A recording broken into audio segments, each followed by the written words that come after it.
For 47 years, Sarah Thompson never opened the scarf Elvis gave her. She never washed it, never even touched it. She would just look at it and cry until her daughter asked her in 2023, "Mom, does this scarf have a secret?" What they learned that day shocked the entire world. August 29th, 1976, Greensboro Coliseum, North Carolina. Elvis Presley was in the middle of what would become one of his final tours. The king was struggling with health issues, exhaustion, and the weight of decades of performing. But on that night, something happened that nobody in that arena would ever forget. In the third row, center section, sat a family that had driven 6 hours to be there. Tom and Linda Thompson had brought their 9-year-old daughter Sarah to see Elvis. But this wasn't just a fun family outing. This was a desperate attempt to bring joy to a little girl who was fighting for her life. Sarah Thompson had been diagnosed with leukemia 8 months earlier. The treatments were brutal and the prognosis was grim. Doctors had given her less than a year to live. Her beautiful brown hair had fallen out from chemotherapy,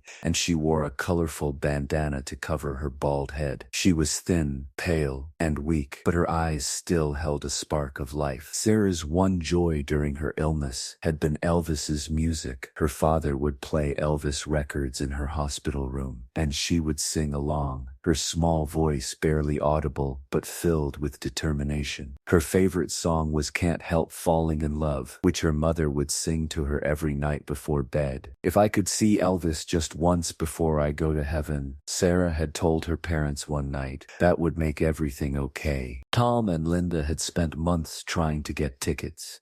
Elvis concerts were nearly impossible to access, especially good seats. But Tom had a friend who worked in radio promotions, and through a series of connections and favors, they'd managed to get 3 seats in the third row. The night of the concert, Sarah was so weak that Tom had to carry her from the parking lot to their seats. She was wearing her favorite dress, a light blue one with white flowers that was now too big for her tiny frame. Around her neck, she wore a small Elvis pendant that her grandmother had given her. "Are you sure you're up for this, sweetheart?" Linda asked, worried about her daughter's fragile condition. "I'm sure, Mommy," Sarah whispered. "I've been waiting my whole life for this." When the lights went down and Elvis walked on stage in his white jumpsuit with red and gold accents, Sarah's eyes grew wide with wonder. Despite her illness, despite her pain, she was completely captivated. Elvis opened with several high-energy songs, and while Sarah couldn't jump and scream like the other fans, she sang along quietly, her small hands clasped together in front of her chest. Tom and Linda watched their daughter with tears in their eyes, grateful for this moment of pure joy. About halfway through the show, Elvis began the slower, more intimate portion of his set.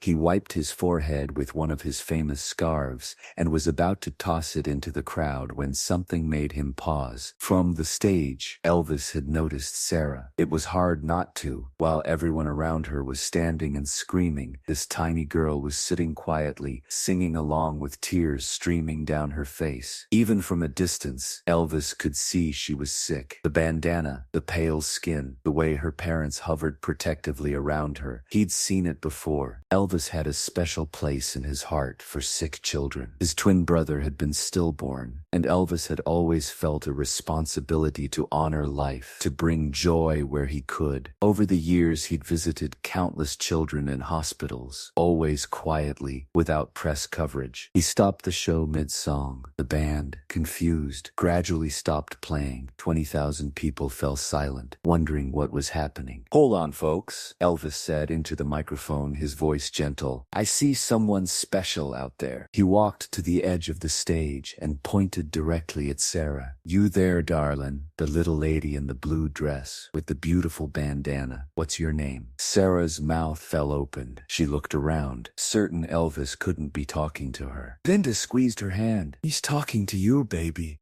Sarah, the little girl called out, her voice so quiet that Elvis had to ask her to repeat it. Sarah, Elvis repeated, amplifying her voice through his microphone. That's a beautiful name. How old are you, Sarah? 9, she said, a bit louder now. Elvis smiled warmly. 9 years old. Tell me something, Sarah. What's your favorite song? Without hesitation, Sarah answered, Can't Help Falling in Love. The crowd awed collectively, and Elvis's smile grew wider. Well, that's one of my favorites too. Tell you what, Sarah, I'm gonna sing that song right now, and I'm gonna dedicate it to you. Would that be okay? Sarah nodded vigorously, tears flowing freely now. But Elvis wasn't done. Actually, he said, I got a better idea. Why don't you come up here with me? The arena erupted in applause. Tom and Linda looked at each other in shock. Sarah's face was a mixture of disbelief and pure joy. Can you make it up here, honey? Elvis asked gently. Your daddy can carry you if you need help. Tom lifted Sarah into his arms and began making his way to the stage. Security guards helped them navigate through the crowd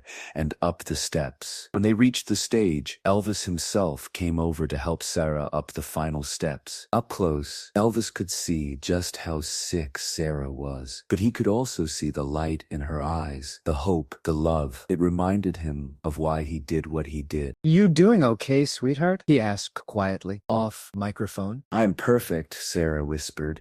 This is the best day of my whole life. Elvis felt his throat tighten with emotion. He knelt down so he was at Sarah's eye level. Well, we're gonna make it even better. He stood up and addressed the crowd. Ladies and gentlemen, I want you to meet my friend Sarah. Sarah is 9 years old, and she's been fighting a real tough battle. But she came here tonight because she loves music, and that takes real courage. The applause was thunderous and sustained. Sarah stood on that stage, overwhelmed by the love pouring toward her from 20,000 strangers. Elvis took Sarah's small hand and led her to a stool near the microphone. You sit right here, darling. We're gonna sing your favorite song together. He walked over to the piano and sat down. As he began playing the opening notes of Can't Help Falling in Love, the entire arena fell into reverent silence. Elvis's voice, still powerful despite his health struggles, filled the Coliseum with that achingly beautiful melody. And then something magical happened. Sarah, this tiny, sick little girl, began singing along. Her voice was weak and shaky, but it was filled with such pure emotion that there wasn't a dry eye in the house. Wise men say, only fools rush in. Elvis and Sarah sang together,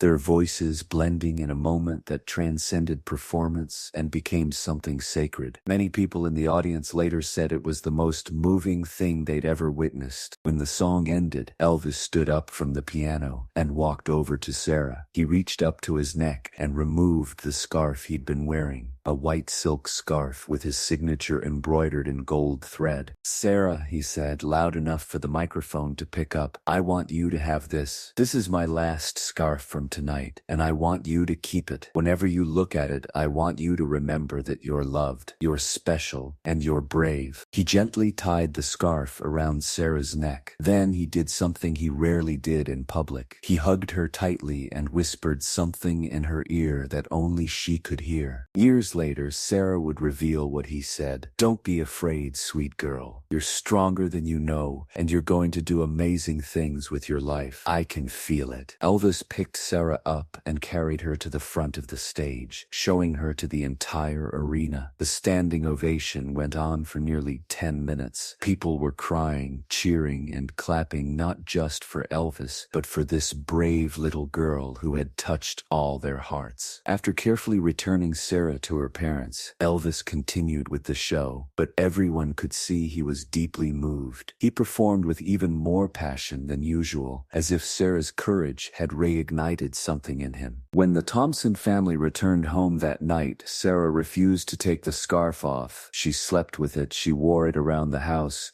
she carried it everywhere. It became her most treasured possession. But here's where the story takes an unexpected turn. 3 weeks after the concert, Sarah's doctor doctors noticed something remarkable. Her white blood cell counts were improving. The cancer that had been ravaging her small body seemed to be retreating. Her doctors called it spontaneous remission, a rare but documented phenomenon where cancer suddenly goes into remission without medical explanation. Linda Thompson believed it was the power of that night with Elvis. Something changed in Sarah after that concert, she later said. She had a reason to fight, a reason to live. Elvis gave her hope, and hope is powerful medicine. Over the following months, Sarah continued to improve. By her 10th birthday, she was cancer-free. The doctors were baffled, but delighted. Sarah had beaten the odds. But Sarah never forgot Elvis or that night. The scarf remained her most precious possession. When Elvis died in August 1977, just 11 months after giving her that scarf, 9-year-old Sarah was heartbroken. She felt like she'd lost a friend, a protector, someone who had seen her and valued her when she was at her lowest point. From that day forward, Sarah made a decision. She placed the scarf in a special glass display case and vowed never to touch it again. She wouldn't wash it, wouldn't wear it, wouldn't even take it out of the case. It was sacred to her, a tangible connection to the man who had saved her life in more ways than one. "This scarf has Elvis's touch on it," she told her mother. "His hands tied it around my neck. I want to preserve that forever." Years passed. Sarah grew up, went to college, became a pediatric nurse specializing in oncology. She dedicated her life to helping children fight cancer, inspired by her own battle and by Elvis's compassion. She married, had children, and lived a full, beautiful life that doctors had once said would be impossible. But she never touched that scarf. It sat in its display case in her living room for 47 years. Sometimes she would sit in front of it and cry, remembering that magical night, grieving for Elvis, and thanking him for the gift of hope he'd given her. Her family knew the story, of course. Her husband Mike had heard it countless times. Her 3 children had grown up knowing that the scarf in the glass case was special, that it had belonged to Elvis Presley, and that touching it was absolutely forbidden. Sarah's daughter, Emma, who was 23 in 2023, had always been fascinated by the scarf and the story behind it. She'd grown up listening to Elvis's music, learning about his life and legacy, all because of her mother's experience. In August 2023, on the 47th anniversary of that concert, Emma was visiting her parents. She found her mother sitting in front of the scarf display case, as she often did on that anniversary, with tears running down her face. "Mom," Emma said gently, sitting beside her. "Can I ask you something?" "Of course, honey." "Does this scarf have a secret? I mean, is there something about it you haven't told us?" Sarah looked at her daughter, surprised by the question. "What do you mean?" Emma pointed to the scarf. "I've been researching Elvis memorabilia online, and I found something interesting. Apparently, Elvis sometimes hid personal notes or messages in his scarves, especially the ones he gave to special fans. Did you ever check?" Sarah's eyes widened. "Check? Emma, I haven't touched this scarf in 47 years. I don't even know if I can." "Mom," Emma said softly, "maybe it's time. Maybe Elvis left you something more than just the scarf itself." Sarah's hands trembled as she reached for the key to the display case. Her heart was pounding. Part of her was terrified to break her 47-year vow, but another part of her was curious. What if Emma was right? With shaking hands, she unlocked the case and for the first time in 47 years, reached out to touch the scarf. The white silk was still pristine, perfectly preserved. The gold embroidery of Elvis's signature still gleamed. Carefully, reverently, Sarah lifted the scarf from its case. It was surprisingly heavy, weighted with meaning and memory. She held it close to her face and could swear she could still smell a faint trace of Elvis's cologne. Emma watched as her mother unfolded the scarf carefully, examining it with trembling fingers. And then Sarah gasped. There, sewn into the inner hem of the scarf with delicate stitching that was nearly invisible,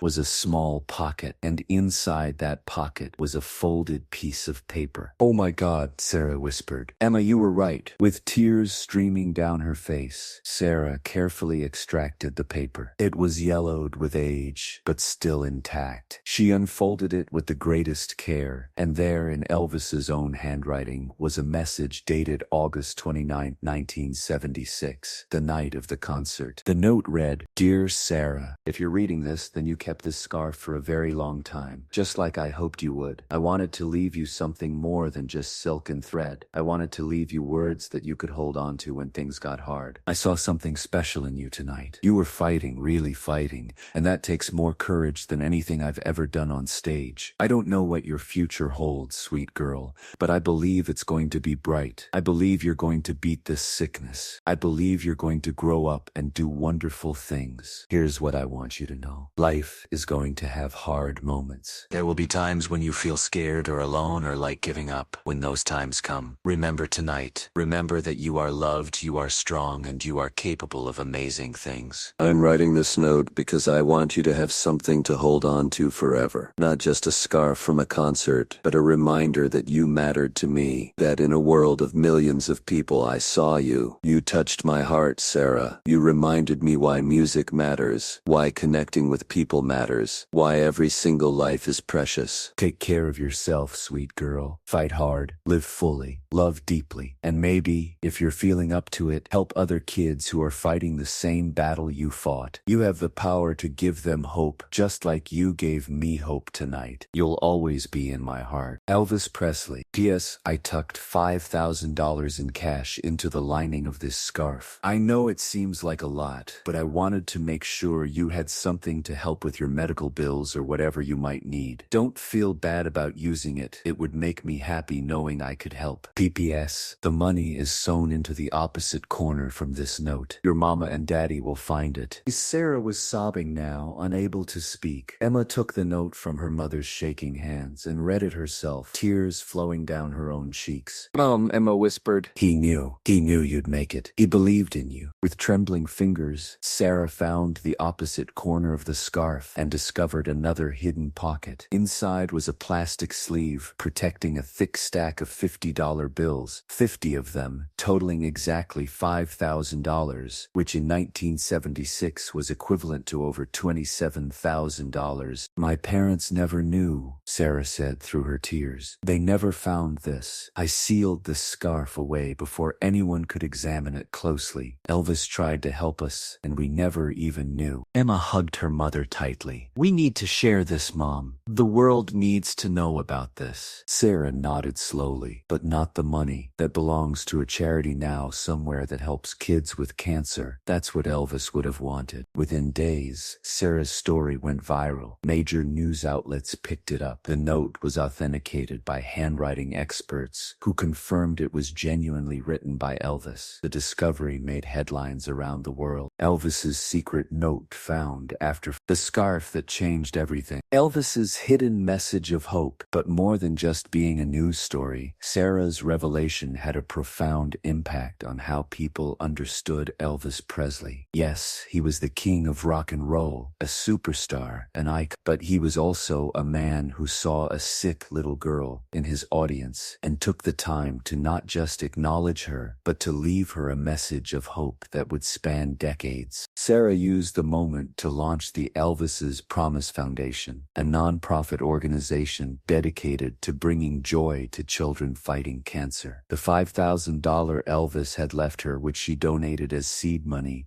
helped get the foundation started. Within a year, the foundation had raised over $2 million and was helping hundreds of families. The foundation's mission was simple but powerful. Every child fighting cancer deserves a moment of joy, a reason to hope, and a reminder that they matter. Inspired by what Elvis had done for Sarah, the foundation arranged for celebrities, musicians, and athletes to visit sick children, not for publicity, but for genuine connection. Sarah herself visited hospitals regularly, sharing her story and Elvis's message with young patients. She would sit with them, hold their hands, and tell them about a night in 1976 when a famous singer stopped his entire show know to make a little girl feel special. Elvis taught me that every single person matters, Sarah would say. It doesn't matter if you're famous or not, rich or poor, healthy or sick. Every life has value, and we all have the power to make someone else's life better. The discovery of the note also sparked a global search. Thousands of Elvis fans who had received scarves or other items from Elvis began examining them carefully, wondering if he had left hidden messages in other memorabilia. Several more notes were found, each personal and touching, each revealing Elvis's deep compassion for his fans. But Sarah's note remained the most famous, perhaps because of the 47-year journey it represented. Here was a girl who had been told she would die,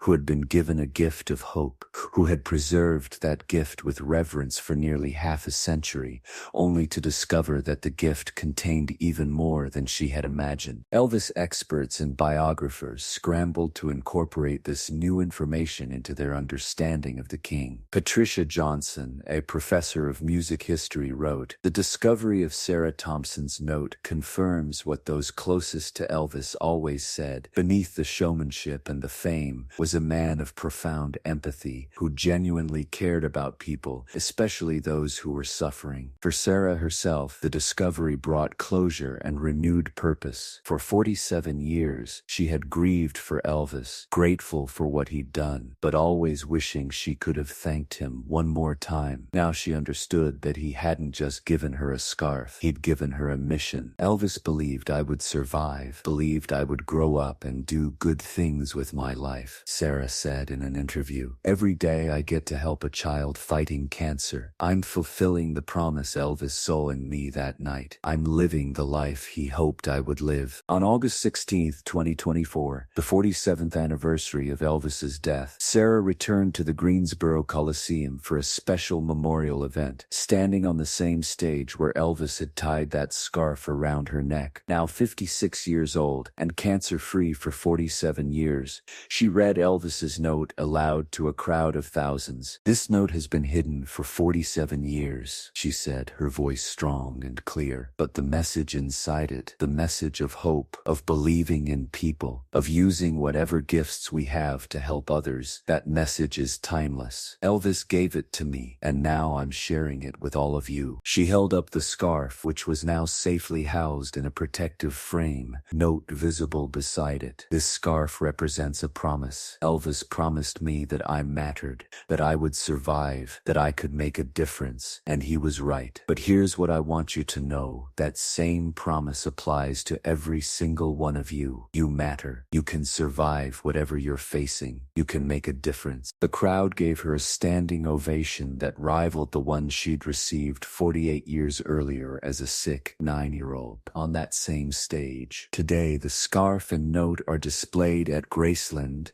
in a special exhibit called Elvis's Promise, The Legacy of Compassion. Millions of visitors have seen it, read the note, and been inspired by the story. Many leave the exhibit in tears, moved by this tangible evidence of Elvis's kindness. But the real legacy isn't the scarf or even the note. It's Sarah herself, a living testament to the power of hope, the importance of compassion, and the way a single moment of genuine human connection can echo through decades. Sarah Thompson, who doctors said wouldn't live to see her 10th birthday, celebrated her 57th birthday in 2024, surrounded by her husband, her 3 children, her 6 grandchildren, and hundreds of the young cancer patients she'd helped over the years. When people ask her what Elvis's greatest gift to her was, she doesn't point to the scarf or the note or even the money. She points to her life itself. Every moment of it, every person she's helped,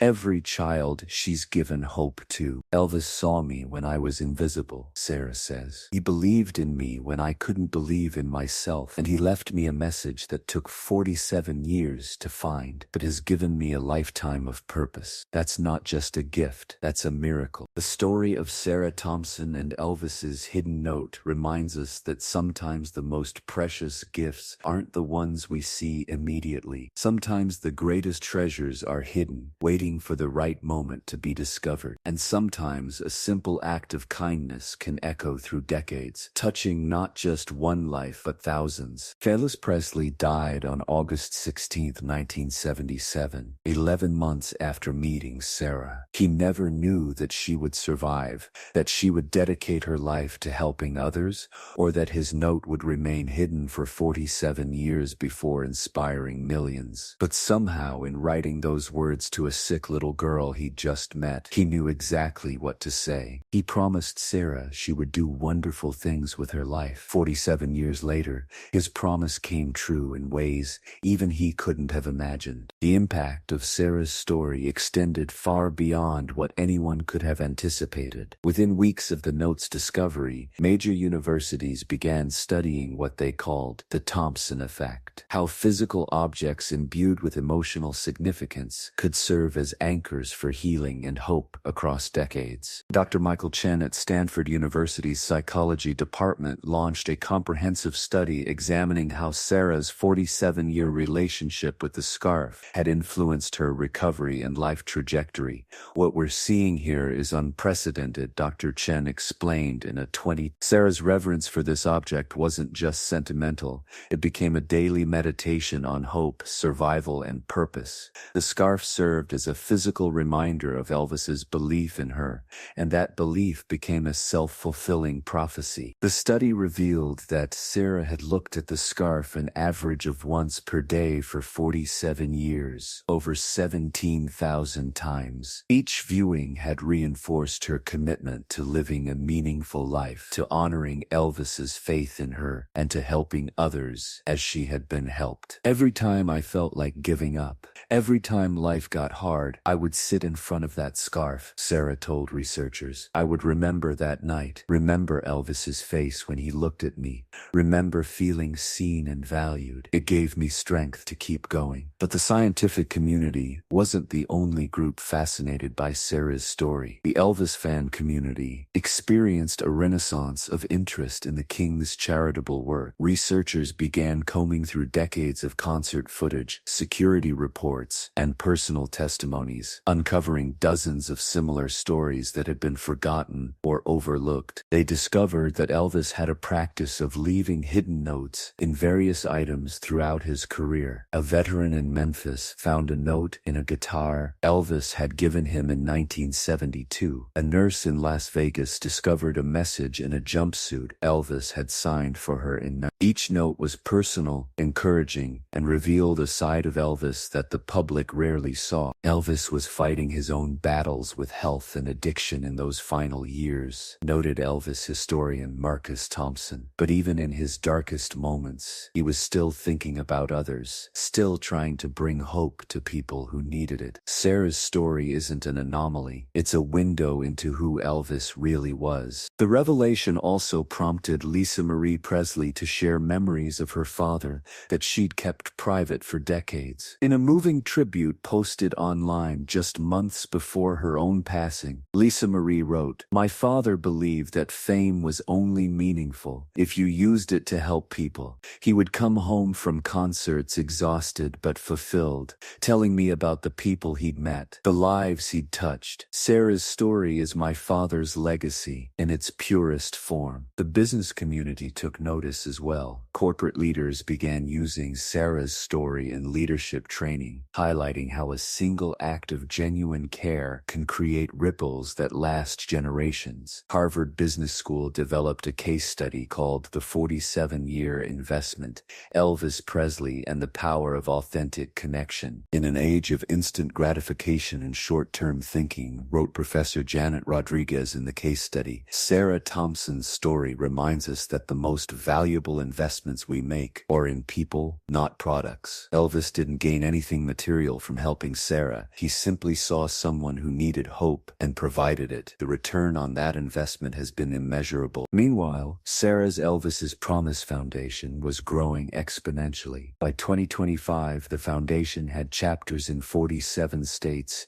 and 12 countries. The number 47 had become symbolic, representing the years Sarah waited to discover Elvis's full message. message and reminding people that some gifts take time to fully reveal their value. The Foundation's flagship program, Hidden Messages of Hope, encouraged celebrities and public figures to leave personal, encouraging notes for children battling serious illnesses. These notes weren't for publicity, they were private messages meant to be discovered when the child needed them most. Pop star Taylor Swift participated, leaving personalized notes for 20 children at St. Jude's Hospital. Actor Tom Hanks wrote letters that were sealed and given to kids in cancer wards to be opened on significant future dates: their first day of remission, their high school graduation, their wedding day. The program captured the spirit of what Elvis had done, creating hope that could transcend time. But perhaps the most touching development came from within the cancer survivor community itself. Inspired by Sarah's story, thousands of adult cancer survivors began sharing their own hope artifacts, objects that had sustained them through their darkest times. A website called What Kept Me Fighting became a digital museum of stories: a baseball signed by a childhood hero, a letter from a grandmother, a photograph taken on a good day during treatment. Sarah showed us that hope can take physical form, wrote survivor Jessica Martinez on the site. My hope artifact was a stuffed bear my daughter gave me before my first chemo treatment. Like Sarah, I kept it for years without really understanding why. Now I get it. These objects become containers for love and belief when we need them most. The medical community also embraced Sarah's story. Dr. Patricia Williams, chief of oncology at Children's Hospital of Philadelphia, began incorporating hope artifact therapy into her treatment protocols. Patients were encouraged to identify or create an object that represented their will to survive, their connection to loved ones, or their dreams for the future. The results have been remarkable, Dr. Williams reported at a 2024 medical conference. While we can't measure it scientifically yet, patients who engage with hope artifacts show improved treatment compliance, better pain management, and more positive psychological outcomes. Sarah Thompson's 47-year relationship with that scarf has given us a new framework for understanding the mind-body connection in healing. Sarah herself became a sought-after speaker at medical conferences, always emphasizing that she wasn't a doctor or scientist, just someone who had experienced the power of hope firsthand. At a keynote speech at Johns Hopkins in 2024, she said, "I'm not saying a scarf cured my cancer. Medical treatment did that. But that scarf gave me a reason to endure the treatment,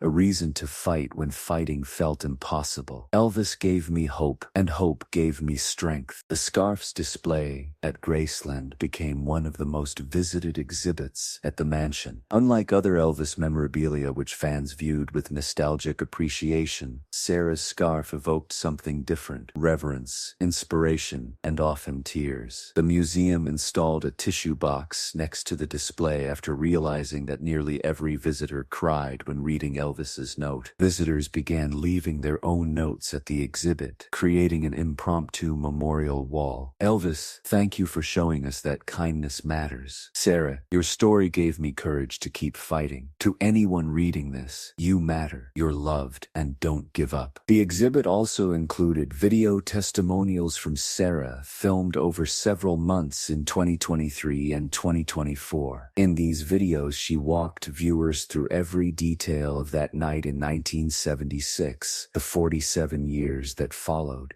and the moment of discovery that changed everything. In one particularly moving segment, Sarah sat in her living room with the empty display case that had held the scarf for 47 years. "This case is empty now," she said, "but it's not useless. It reminds me that some things are meant to be opened, some secrets are meant to be shared, and some promises are meant to be fulfilled." The international response to Sarah's story highlighted how universal the need for hope is. In Japan, the story was adapted into a manga series that became a bestseller. In In Brazil, a telenovela based on Sarah and Elvis's story reached 20 million viewers. In India, the story was incorporated into school curricula as an example of compassion transcending cultural boundaries. Even in countries where Elvis's music wasn't particularly popular, Sarah's story resonated. A Syrian refugee in Germany wrote to Sarah, "I kept a photograph of my family home for 7 years before I could bear to look at it. Your story helped me understand that I was protecting hope, not avoiding pain. Thank you." As 2024 turned into 2025, Sarah's life had transformed in ways she never anticipated. The shy, private woman who had quietly worked as a nurse for decades was now a public figure, an advocate, and an inspiration to millions. But she handled it all with the same grace Elvis had shown her, staying humble, staying focused on helping others, and never losing sight of what mattered most. On her 57th birthday in March 2025, Sarah returned to Greensboro Coliseum one more time, standing on the stage where Elvis had changed her life 49 years earlier. She announced the foundation's most ambitious project yet, building a state-of-the-art pediatric cancer treatment center in Greensboro, to be called the Elvis Presley Hope Center. "Elvis believed in me when I couldn't believe in myself," Sarah told the crowd of supporters. "This center will be a place where every child feels believed in, where every family finds hope, and where Elvis's legacy of compassion lives on in the most practical, tangible way possible." The center's groundbreaking ceremony was attended by Lisa Marie's daughters, Riley and Harper Keough, representing the Presley family. Riley read a statement, "My grandfather lived by a simple principle: use what you have to help who you can." Sarah Thompson has taken that principle and created something beautiful. "Our family is honored to support this center and the mission behind it." Construction on the Elvis Presley Hope Center began in summer 2025, with completion expected by 2027, exactly 51 years after the night Elvis gave Sarah the scarf. The center will include not just medical facilities but also music therapy rooms, art studios, and a special gallery displaying hope artifacts from patients and survivors worldwide.